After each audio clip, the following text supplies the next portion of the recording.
Mid-June. That actually hurts to say because I think May just flew by. But Yeah, but now you're outside. Look at you. You got some color. yeah, School's it ending. finally stopped raining. I mean, we might get 2 days before it rains again, but I think as of when this is recording, next week looks like every single day is rain. in fact, you'd appreciate this. I set up my daughter's pool. I hate this pool. It's one of those stupid Intex pools. Set it up, filled it up with water. Took 2 days to fill. It's half empty. There's a hole in it. Welcome to the joys of the summertime home ownership. Your hosts, Dylan Weissman and Mike Langser. All right, Dylan, we're back. It's episode 158, Mastering Mitzvahs. We are in the thick of it, as we say, this time of the year. We're recording right now. You know, I love this time because it's like kind of like a race to the finish in the season for what we do. You know, for those who aren't familiar, Bar and Bat Mitzvah seasons typically there's two really big pockets. There's the September through November-ish, and then really like the tail end of March through, you know, mid to late June. And the reason for that is The kids go away to sleepaway camp, really. You know, like these parties generally happen during the school year. Yeah. During the summer, they go away to sleepaway camp. It's hard to plan. We generally pick up 1 or 2 or 3 at the very end of August, but those are kind of rare.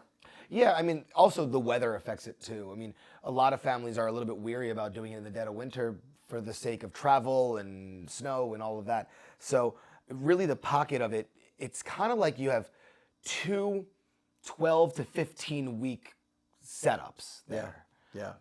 And what's interesting about that is that it ends up being like 2 different age groups based on where they are and where they're born and for their school year. And I think that's today's topic. Yeah, so let's get into it. You know, kind of struck me this morning, you know, we're at the end of our season, but that is probably the end of the cycle. You know, we call it a mitzvah cycle for the 13-year-olds that are celebrating.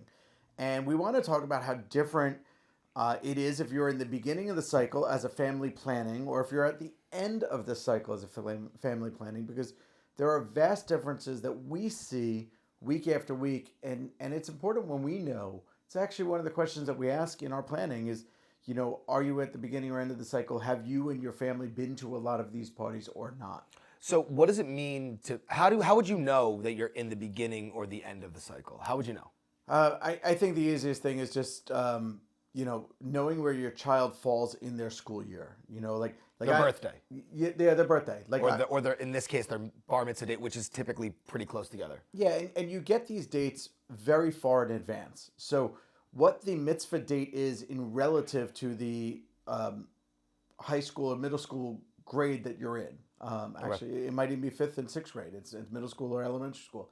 So using my daughter as an example, she is the youngest in her class. You know, So she was born in when? well, so she was born in October, beginning of October, and she's in, I'm sorry, September. Wow, gosh. Edit that one or my wife will be mad. She was born in September, right when the schools have their cutoff, and we as parents had the option. Do we put her into kindergarten or do we hold her back one more year? I was the same way. I was the same way. My mom had to make a decision of either pushing me up or holding back, and she held back, so now I'm the oldest, where you guys pushed forward, and she's the youngest. Right. So what does that mean in the world of mitzvah planning? If my daughter is the youngest in her class, that means she'll be at the end of the cycle, meaning most of the kids in her grade, because, you know, those are her friends, those are the peers that she hangs out with, most of them will have their parties before hers comes around. So we, as a family, would have a daughter at the tail end. Right. Okay. So for the sake of generalizing, if your kid is born or your mitzvah date is May, June, you're probably towards the end. And then there's some quirkiness in summer birthdays, you know, July, August, September, based on where you are in your school year. Let's also not forget that a bat mitzvah can happen at the age of 12. Yeah. And that would probably put that girl at the early end of the the starting point, of the cycle. Okay, so the semantics of this are a little complicated, but I think once you're there in it, you'll know pretty quickly, is my child going to be one of the last parties that they're attending, or are they one of the first parties? So what does that do for the mindset of how you're planning? Well, first off, I hope that families can think about this in advance. And if you can't, you can make adjustments to your plan. what we know is that if you're early in the segment, the kids are more inept to be participating. When we have kids that are fresh in the mitzvah cycle, they're so eager, they're curious, they want to know what it's all about.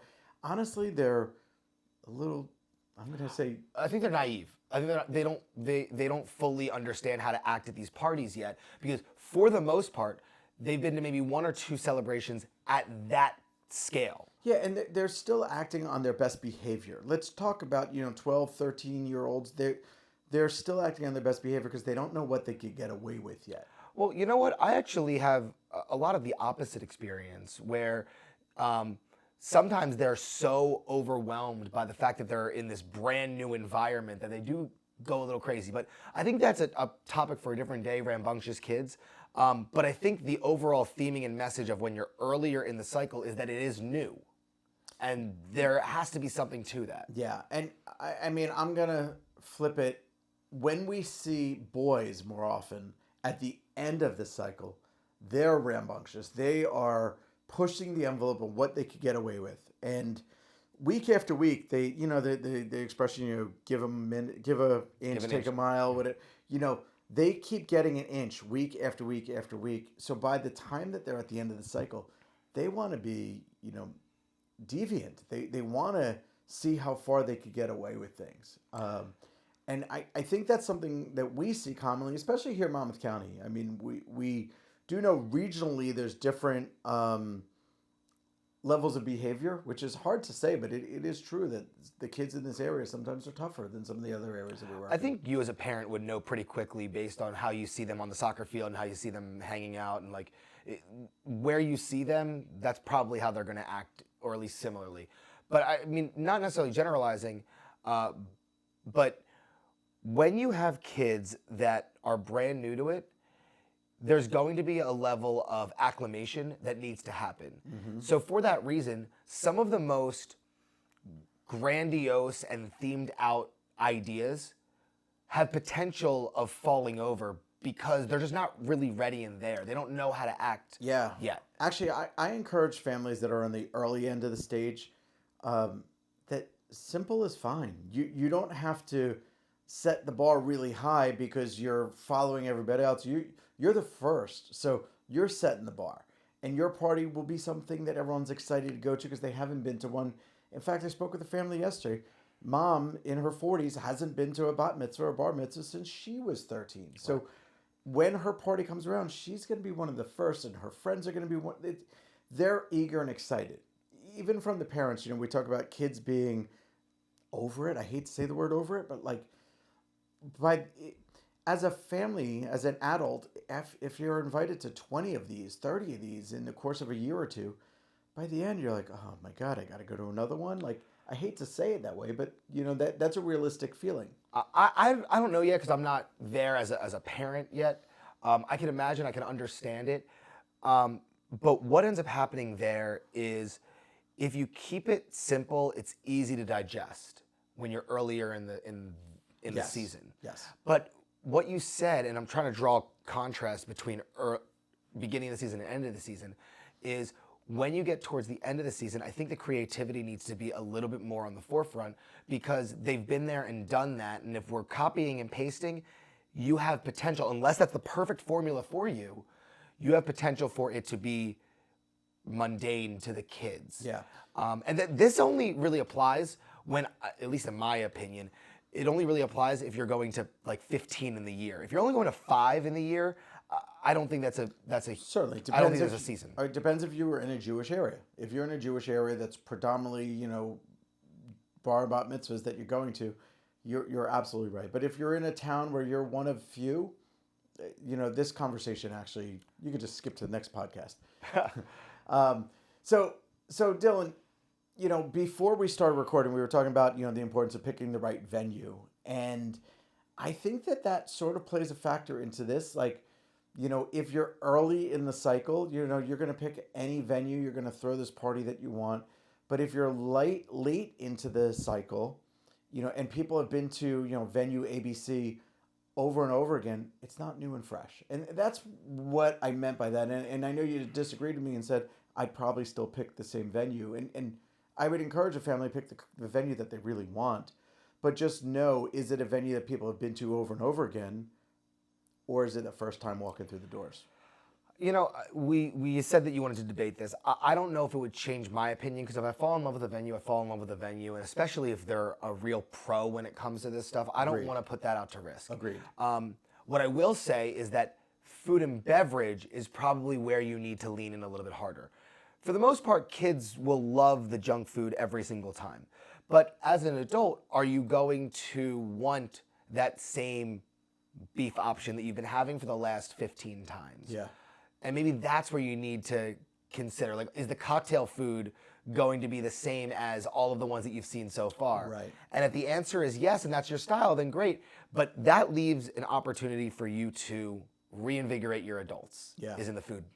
So some of the most complicated events that we've been part of have been at unique venues, out of the box venues. And I'm going to go against what I said, because while I do encourage families to find a unique space and something that hasn't been done over and over again, it does complicate everything. Yeah. You know, when you're booking a non-traditional space and all of a sudden you have to bring in tables, chairs, linen, decor, you have to bring in a caterer, like maybe they don't have the right lighting, dimmable capabilities, maybe they don't have the right air conditioning facilities, maybe there's not the proper parking, you're going to drive yourself nuts. So trying to find that unicorn is really what I'm getting to. You know, does that unicorn exist that nobody else has seen? Well, you know, those unique venues, if it's the right fit for your family, you go for it. The sports venue, like things like that. But if I were to try to put it in a box where we're talking about beginning of season, end of the season, I think this is an end of the season type of choice in comparison. Yeah. And the reason is because now you have experienced what a traditional celebration has, what the success points are, and where some of the points that you want to change are, and then you use your venue to that advantage. Yeah.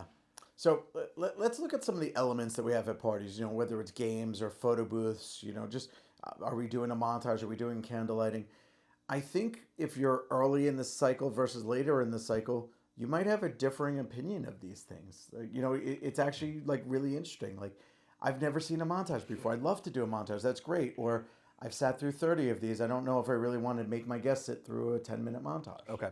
You're absolutely right. And I think that the formalities become repetitive to the guests, but it is so important to the family that's there. And if it's important to you, don't listen to anything we're saying. We're giving just simply the outsider's perspective in this. Yeah, or find a unique way of doing it. Right. So where I was going to go with that is your montage, if it's important to you and your family and your kids, pick different and out-of-the-box music as a way to present the montage that will, like, by the end of the season, I don't want to hear "Beautiful Boy" anymore. I don't want to hear some of those like songs that are played in every single montage. Right. So I think that's an opportunity for you to get creative.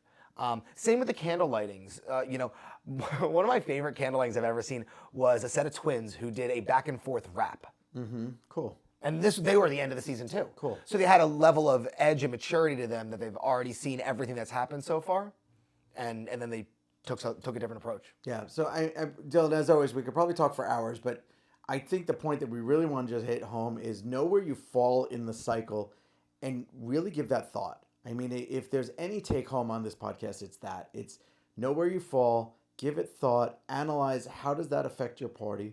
Should it even change your mindset whatsoever? I think that for me, when we do the coordination with our families and we find out this information, it's easier for us to ask the questions, what do you love and what do you not love? And we can custom tailor it a little bit closer.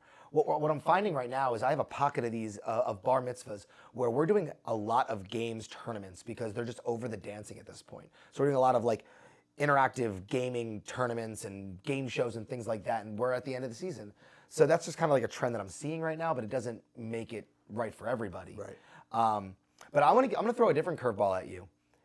One of my favorite times to do events, bar and bat mitzvahs, is in August after they've been away to camp. Yep. And here's why. Yep. They are older, mature, and been there, done that, and they have a level of sophistication to them.